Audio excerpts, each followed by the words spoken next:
Channel को subscribe करें और मेरे चैनल को सपोर्ट करें। खड़ खड़ खड़ खड़ ट्रेन द्रुत गति से भागी चली जा रही थी। संध्या काल का समय था। तेज बारिश और बीच बीच में बिजली की चमक वातानुकूलित कोच की खिड़कियों से अपनी उपस्थिति दर्ज करा रही थी। केबिन का एकांत और यह भयावह मौसम मुझ जैसे डरपोक आदमी को और डरा रहा था।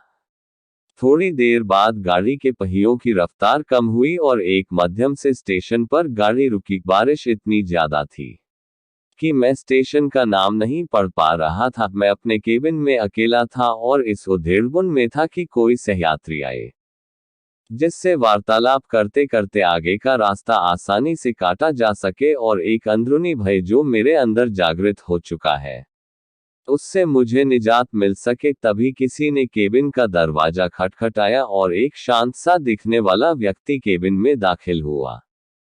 अपना सामान आदि व्यवस्थित करने के बाद वो मेरी तरफ देखकर मुस्कुराया और मेरी तरफ हाथ आगे बढ़कर उसने अपना परिचय दिया। मैं मिस्टर घोष, वो बोला। मैं कोलकाता जा रहा हूँ पुनर्जन्म से संबंधित एक कार्यशाला में भाग लेने के लिए। मैंने उससे बताया कि मैं कानपुर में व्याख्याता के पद पर हूँ और पटना जा रहा हूँ।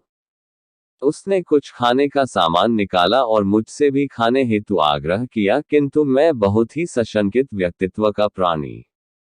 ट्रेन में किसी अजनबी के द्वारा दिए गए खाने को लेना असंभव था मेरे लिए। मैंने बहुत विनम्रता से उसके आग्रह को ठुकराया।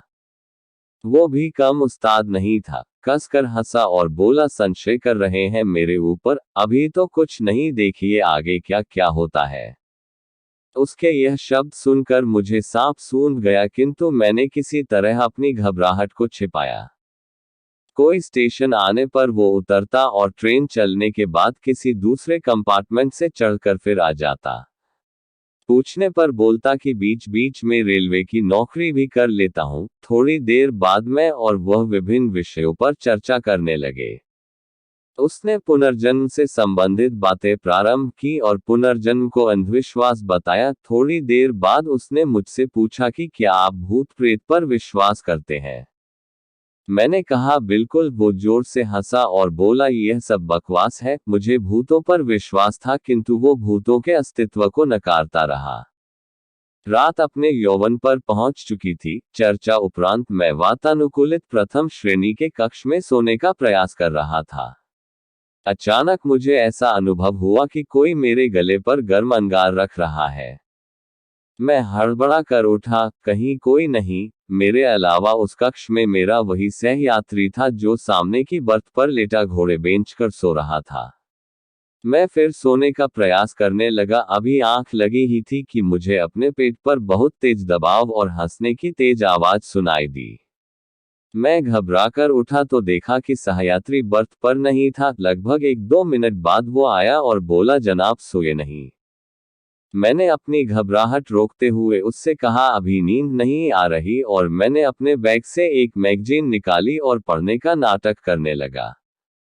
सहयात्री भी बर्थ पर लेट गया और कुछ देर में उसके खर्राटे केबिन में गूंजने लगे। मैं भी थोड़ा निश्चिंत हुआ और बर्थ पर आंख बंद कर लेट गया। ट्रेन कभी धीमी होती, कभी रफ्तार पकड़ लेती, लेकिन मेरे दिल ने अब तेज रफ्तार ही पकड़ रखी थी।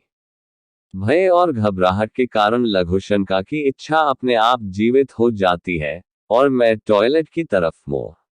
जैसे ही मैंने टॉयलेट का दरवाजा खोला, वो सहयात्री मुझे अंदर दिखा और मैं चिल्लाते हुए अपनी बर्थ की तरफ भागा।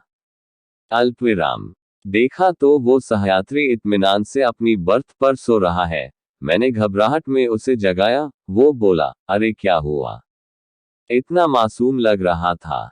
वो जैसे कुछ जानता ही ना हो। मैंने कहा, आप यहाँ भी और वहाँ टॉयलेट में भी? वो कुटिलता से हंसा और बोला, मैं कितने रूप में कहीं पर भी रह सकता हूँ। घबराहट के मारे मैं पसीने से तरबतर, बिल्कुल निर्जीव सा खड़ा उसके सामने। वो बोला, तुम्हें भूतों पर विश्वास था ना?